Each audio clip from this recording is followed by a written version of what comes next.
En el mundo del deporte siempre existe el famoso ¿qué hubiera pasado? Si no se hubiera lesionado, si hubiera ido a otro equipo o si hubiera tomado otra decisión, quizás la historia habría sido diferente. Pero el caso de Tim Lincecum es totalmente distinto. Pasó de dominar a los mejores bateadores del mundo a desaparecer del béisbol en muy pocos años.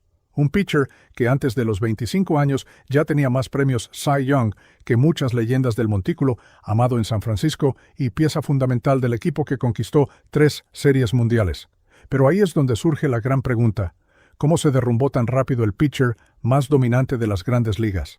Por eso te invito a que me acompañes a conocer la historia de Tim Lincecum, The Freak, el lanzador que estuvo adelantado a su tiempo y que, sin importar las dificultades, marcó para siempre la historia del béisbol. Tim Lincecum nació el 15 de junio de 1984 en Bellevue, Washington. Desde que era un niño, su padre Chris dedicó incontables horas a enseñarle una mecánica completamente distinta a la de cualquier otro lanzador. Mientras muchos intentaban copiar los movimientos tradicionales, Tim aprendía una técnica basada en aprovechar al máximo la fuerza de todo su cuerpo. Su flexibilidad, coordinación y velocidad de brazo comenzaron a llamar la atención muy temprano. Durante la secundaria fue uno de los mejores pitchers del estado y luego continuó su desarrollo en la Universidad de Washington, donde terminó convirtiéndose en uno de los lanzadores universitarios más dominantes del país. Ganó importantes reconocimientos, incluyendo el Golden Spikes Award, y empezó a recibir el apodo que lo acompañaría durante toda su carrera, The Freak. No solo por su físico diferente, sino porque hacía cosas que parecían imposibles para un lanzador de su tamaño. Aunque muchos scouts seguían dudando de él por medir apenas 1,80 metros y tener una complexión delgada, los Gigantes de San Francisco decidieron darle una oportunidad en el draft de 2006. Esa decisión cambiaría para siempre la historia de la franquicia. Ese mismo año comenzó su camino por las ligas menores y no tardó en demostrar que estaba muy por encima del nivel. Dominó a los bateadores desde el primer día, tanto así que rápidamente fue considerado el prospecto número 1 de los Gigantes de San Francisco y el prospecto número 11 de todo el béisbol, algo impresionante para un lanzador que muchos ni siquiera creían que pudiera llegar a las grandes ligas. Pero lo mejor estaba por venir. En 2007 arrancó la temporada en AAA y simplemente hizo lo que mejor sabía hacer: dominar. En apenas 5 aperturas ganó sus 4 decisiones, permitió solamente una carrera y ponchó a 46 bateadores, números que dejaron claro que ya no tenían nada más que demostrar en las menores. Los Gigantes lo sabían. Una lesión del lanzador Russ Ortiz abrió un espacio en la rotación, y la organización no lo pensó 2 veces. Agarraron el teléfono y llamaron a Tim Lincecum para cumplir el sueño de cualquier pelotero. Con apenas 23 años, el fenómeno recibía el esperado llamado a las grandes ligas.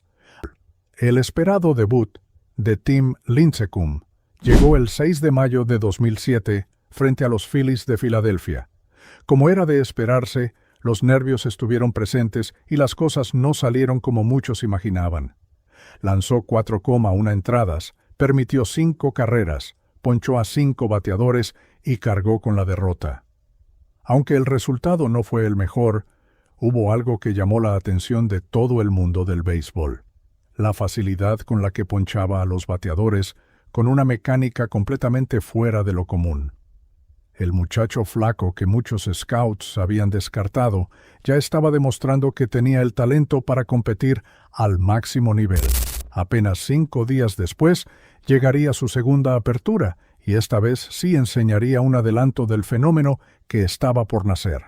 Consiguió su primera victoria en las grandes ligas frente a los Rockies de Colorado, lanzando una gran actuación y dejando claro que lo ocurrido en su debut solo había sido parte de la adaptación. Ese año terminó disputando 24 juegos, con marca de 7 victorias y 5 derrotas, una efectividad de 4,00 y 150 ponches en apenas 146,1 entradas, números más que prometedores para un novato. Sin embargo, nadie imaginaba que lo mejor de Tim Lincecum estaba a punto de comenzar. En 2008, el fenómeno dejaría de ser una promesa para convertirse en el mejor lanzador de todo el béisbol. Desde sus primeras aperturas, comenzó a demostrar por qué era considerado uno de los mejores jóvenes lanzadores del béisbol. Su recta que rozaba las 97 millas por hora, combinada con un cambio devastador y una mecánica imposible de descifrar, hicieron que los bateadores simplemente no encontraran respuestas. Cada 5 días, Tim salía al montículo dispuesto a dominar. Su nivel fue tan impresionante que fue seleccionado por primera vez al Juego de las Estrellas. Sin embargo, una fuerte gripe le impidió lanzar en el Clásico de mitad de temporada. Aunque no pudo participar, su ausencia no cambió el hecho de que estaba viviendo una campaña espectacular. Después del Juego de las Estrellas, regresó incluso mejor. Continuó acumulando ponches, dejando sin oportunidades a los bateadores rivales y convirtiéndose en el lanzador más temido de toda la Liga Nacional. Varias de sus aperturas terminaron con 10 o más ponches, mientras los aficionados de San Francisco disfrutaban del nacimiento de una nueva superestrella. Al finalizar la temporada, Tim había dejado números impresionantes: 18 victorias, 265 ponches y una efectividad de 2,62, liderando la Liga Nacional en ponches y demostrando que ya pertenecía a la élite del béisbol. Todo ese dominio fue recompensado con el premio Cy Young, convirtiéndose en el primer lanzador de los Gigantes de San Francisco en ganar ese galardón desde 1967. Con apenas 24 años, Tim Lincecum ya era considerado el mejor pitcher de la Liga Nacional. Pero si alguien pensaba que había alcanzado su techo, estaba completamente equivocado. El 2009 sería todavía mejor y terminaría consolidándolo como el lanzador más dominante de todas las grandes ligas. Desde el inicio de la temporada, volvió a demostrar que era el lanzador más dominante de las grandes ligas. Salida tras salida, acumulaba ponches con una facilidad increíble. Su recta, su devastador cambio y su mecánica tan particular seguían volviendo locos a los bateadores. Ese año fue seleccionado nuevamente al Juego de las Estrellas, confirmando que ya era la gran figura del pitcheo en la Liga Nacional, aunque no todo fue perfecto. Durante el receso del Juego de las Estrellas, fue detenido por conducir con exceso de velocidad y recibió una citación por portar una pequeña cantidad de cannabis. La noticia recorrió todo Estados Unidos, pero Tim nunca permitió que esa polémica afectara su rendimiento dentro del terreno. Y vaya que respondió. Terminó la temporada con 261 ponches, liderando nuevamente la Liga Nacional por segundo año consecutivo, además de registrar una espectacular efectividad de 2,48 y 15 victorias.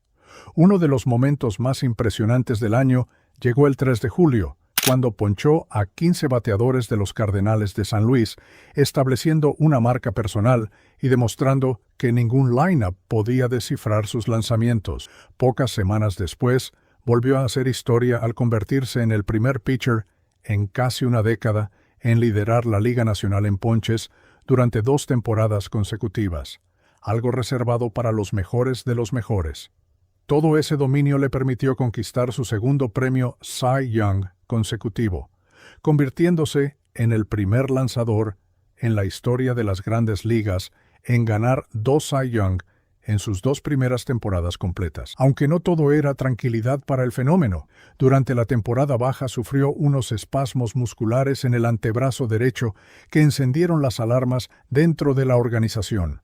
Muchos comenzaron a preguntarse si aquella exigente mecánica de lanzar empezaría a pasarle factura. Después de conquistar 2 premios Cy Young consecutivos, los Gigantes ya no tenían ninguna duda de quién era la cara de su rotación. Antes de comenzar la temporada 2010, la organización decidió asegurar a su máxima estrella y le ofreció una extensión de contrato de 2 años y $23 millones, evitando el arbitraje y demostrando que confiaban plenamente en el fenómeno. Aunque sus números en temporada regular bajaron un poco con respecto a los 2 años anteriores, seguía siendo uno de los pitchers más dominantes del béisbol. Terminó la campaña con 16 victorias, efectividad de 3,43 y 231 ponches, liderando la Liga Nacional en ponches por tercera temporada consecutiva. Además, fue convocado nuevamente al Juego de las Estrellas, consolidándose como uno de los mejores lanzadores de toda la MLB. Pero si la temporada regular había sido buena, lo que estaba por hacer en octubre sería todavía más impresionante. En la serie divisional frente a los Bravos de Atlanta, lanzó una auténtica obra de arte. En el juego 1, tiró un juego completo por blanqueada, permitió apenas 2 imparables y ponchó a 14 bateadores, estableciendo un récord de la franquicia para un juego de postemporada. Después llegó la serie de campeonato frente a los Phillies. Allí protagonizó un inolvidable duelo contra Roy Halladay, considerado por muchos el mejor lanzador del momento. Lincecum estuvo a la altura del reto y volvió a demostrar que cuando el equipo más lo necesitaba, él siempre respondía, ayudando a que San Francisco avanzara a la Serie Mundial. En la Serie Mundial frente a los Rangers de Texas, abrió el juego 1 y consiguió la victoria, dándole a los Gigantes el primer golpe de la serie. Pero el momento más importante llegaría en el juego 5. Con San Francisco arriba 3-1, Tim volvió a subir al montículo con la responsabilidad de cerrar el campeonato. Y como siempre, respondió.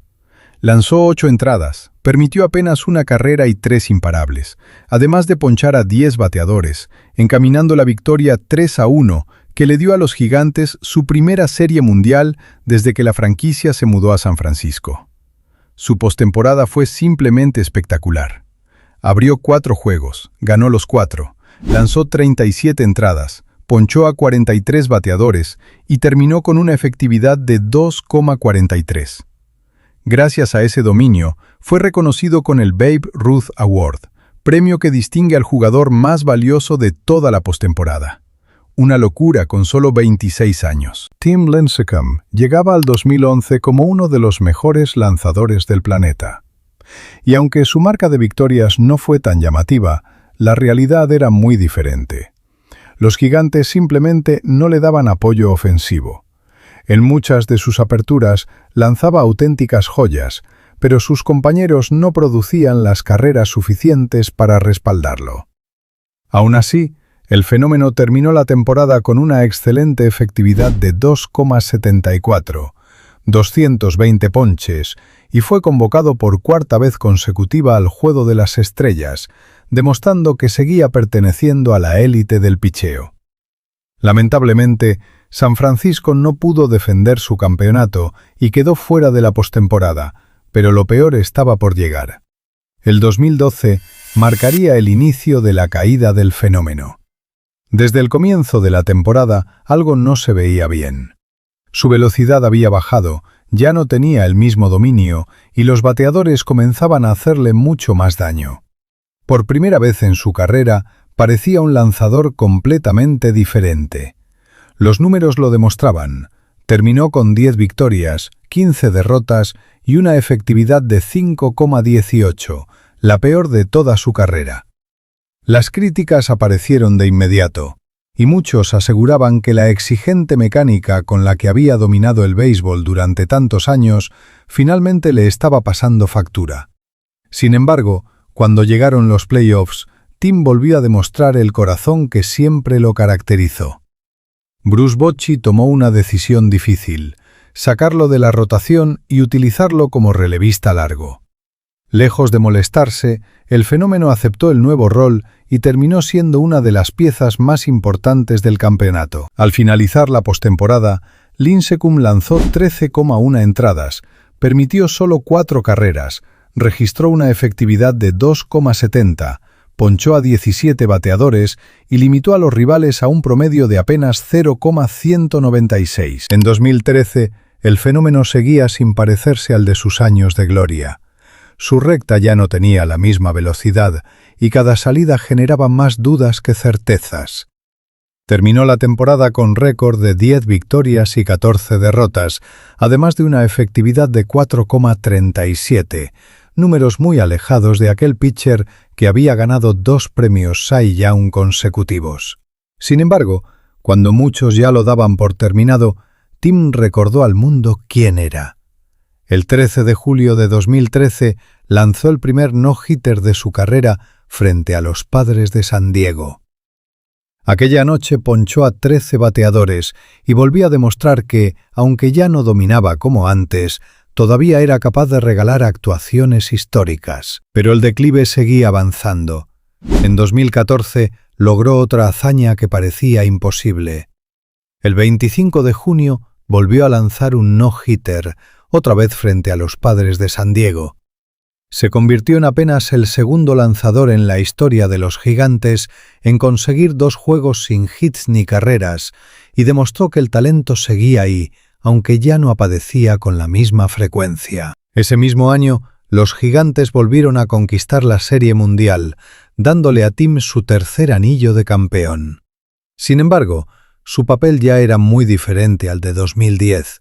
Ahora era un lanzador de la parte baja de la rotación, muy lejos del fenómeno que alguna vez dominó las grandes ligas. El golpe definitivo llegaría en 2015. Una lesión degenerativa en ambas caderas comenzó a limitar por completo sus movimientos. Aquella explosiva mecánica que lo había convertido en The Freak ahora jugaba en su contra. Ya no podía generar la misma fuerza ni lanzar con la misma velocidad. Los Gigantes decidieron no renovarle el contrato, y después de 9 temporadas inolvidables, el fenómeno abandonó la franquicia donde se había convertido en leyenda. En 2016 firmó con los Angelinos buscando demostrar que todavía le quedaba béisbol. Pero las lesiones seguían persiguiéndolo.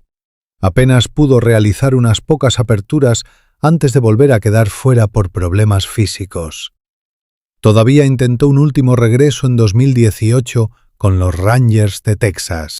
Entrenó durante meses y muchos fanáticos soñaban con volver a ver al viejo Tim Lincecum. Sin embargo, una lesión en un dedo durante su preparación acabó con ese último intento. Y así, casi en silencio, terminó la carrera de uno de los lanzadores más dominantes que ha visto este siglo. La gran pregunta quedó para siempre en la mente de los aficionados. ¿Qué habría pasado si las lesiones nunca hubieran aparecido? Esta no fue cualquier historia. Fue la del fenómeno de picheo más grande de los tiempos recientes. Un pitcher que por factores externos se frenó y aún así dejó huellas en la historia.